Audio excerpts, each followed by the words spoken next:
안녕하세요. 여러분의 출근길 파트너 라디오 동서남북 김서영입니다.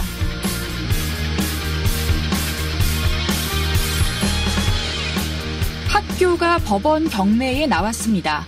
동해의 학교법인 광희학원 얘긴데요. 대법원은 최근 채무자인 광희학원의 주요 재산에 대한 매각 공고를 하고 경쟁 입찰을 시작했습니다. 1차 입찰은 오는 27일, 최저 입찰금은 388억여 원입니다. 이번 입찰은 내년 3월 27일까지 총 4회에 걸쳐 진행되는데요. 낙찰이 이루어지지 않으면 회차마다 30%씩 저감된 금액으로 재입찰을 하게 됩니다. 또 최종 4회까지 낙찰자가 없으면 다시 일정을 잡게 됩니다. 다행히 이번 경매의 주요 매각 대상은 한중대의 토지와 시설이고 광희중고교는 한중대 교육재산 매각이 이루어진 후 도교육청과 수의계약으로 매각이 이루어질 예정입니다. 도교육청에선 광희중고교의 교육재산을 귀속시켜야 한다며 이의 신청을 했지만 법원은 교육재산을 소유하기 위해선 유상매입해야 한다고 결정했습니다. 도교육청의 매입대금은 추경 예산을 편성할 방침인데요.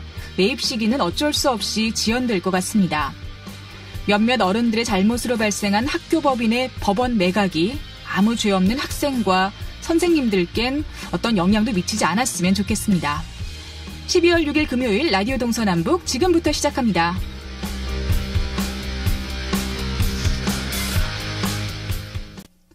라디오 동서남북 오늘도 아침 신문으로 시작합니다. 강원일보 이하늘 기자와 전화로 연결돼 있습니다. 안녕하십니까? 네, 안녕하세요. 네, 오늘 첫 번째 소식 교육 얘기로 시작을 해보겠습니다. 강원도 학생들의 지난해 수능 성적이 전국 최하위권으로 나왔다고 하는데 자세한 이야기를 좀 전해주실까요? 네, 우리 강원도대 학생들의 지난해 수능 성적이 전국 최하위권으로 나타났습니다. 특히 국어와 수학, 영어 영역은 전국 17개 시도 가운데 가장 낮은 수준인데요. 한국교육과정평가원이 발표한 2019학년도 수능 성적 분석 결과에 따르면 시도별 표준점수 평균에서 강원도는 국어가 93.6점, 수학 나가 95.8점으로 전국 17개 시도 중에서 가장 저조했습니다. 또 수학 가 영역도 90.4점으로 17개 시도 중에서 16번째를 차지했는데요. 절대평가인 영어의 경우에도 최상위권인 1등급 비율이 2.3%로 전국 평균인 4.1%에 크게 못 미치고 있습니다. 또 전국에서 가장 적은 비율로 나타났습니다. 네. 도내 학교별로도 표준 점수 평균의 차이가 크다고 하던데 이게 이제 학교별로 그 학력차가 크다는 걸 의미하는 건가요?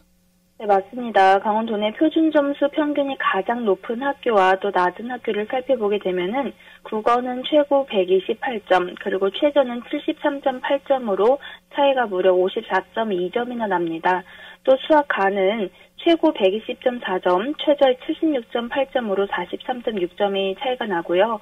수학 나 같은 경우에는 133.3점과 78.5점으로 54.8점의 차이를 각각 보였습니다. 표준 점수 평균의 차이가 크다는 것은 학교 간의 학력차가 크다는 것을 의미하고 있습니다. 네. 지난해뿐만 아니라 2017년부터 지금 3년 연속 최하위권에 머무르게 되는 그런 결과인데요. 내년 수능을 준비하고 있는 학부모님들 또 학생들도 위기감이 좀 커지고 있는 것 같아요. 네, 맞습니다. 도내 학생들의 수능 성적은 2017학년도부터 3년 연속으로 최하위권에 머물고 있습니다. 도내 학생들의 학력에 대한 위기감도 함께 커지고 있는데요. 특히 최근 정부가 서울권 주요대 정시 확대 방안을 발표했기 때문에 대입에서의 수능 비중이 높아지고 있지만 정작 강원도교육청의 차별화된 대응 전략은 부족하다는 게 일선 교육 현장의 목소리입니다. 네. 그래도 강원도교육청 차원에서 좀 어떤 대책이 필요하지 않을까요?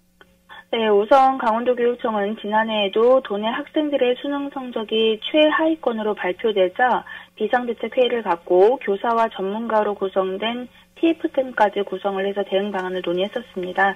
하지만 아직까지도 마땅한 대책이 나오지 않고 있는 상황인데요. 도내 한 고교의 진학 담당 교사는 강원도 학생들의 경우에는 90% 이상이 수시로 대학을 진학을 하고 있는데 앞으로 정부의 대입 정시 확대 기조에 따라서 타 시도에 비해 뒤떨어지고 있는 도내 학생들을 위한 도교육청만의 특단의 대책이 필요하다고 지적했습니다. 네. 앞으로 정시를 40%까지 확대하겠다 그런 발표가 이미 나왔잖아요. 좀 대책이 빠르게 마련이 됐으면 좋겠습니다. 자, 다음 소식 들어보죠. 내년 총선을 대비해서 예비 후보자들을 대상으로 설명회가 열리는 등 선거 일정이 본격적으로 시작이 됐는데요. 올 여름까지만 해도 여성 입지자들이 활동하면서 출마가 예상이 됐거든요. 근데 지금은 좀 힘들어 보이는 상황이라고요. 네, 맞습니다. 내년 4.15 국회의원 선거 일정이 본격적으로 시작이 됐는데요. 올 초부터 하마평에 올랐었던 여성 입지자들의 움직임이 서서히 줄어들고 있습니다. 특히 선거제 개혁안에 대한 국회 논의가 지지부진해지면서 소수 정당 위주로 포진해 있었던 여성 정치 신인들이 동력이 떨어지고 있는 분위기입니다.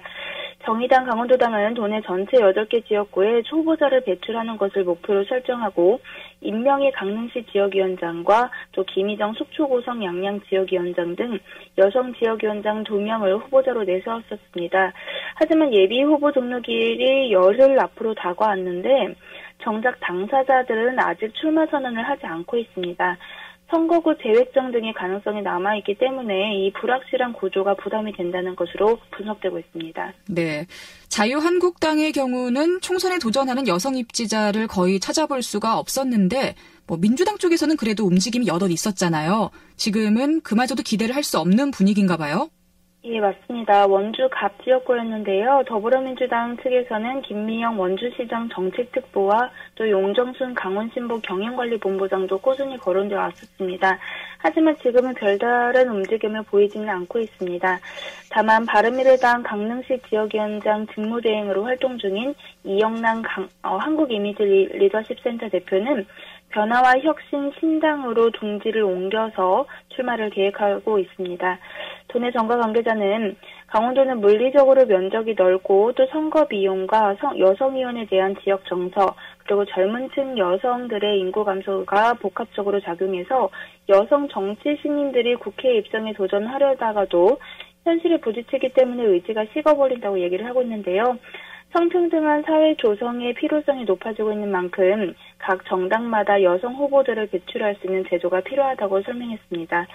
한편 우리 강원도 내 선거구 선거관리위원회는 지난 3일 홍천을 시작으로 어제 춘천과 동해, 영월, 속초 선거관리위원회에서 각각 예비 후보자를 대상으로 입후보 안내 설명회를 개최했는데요.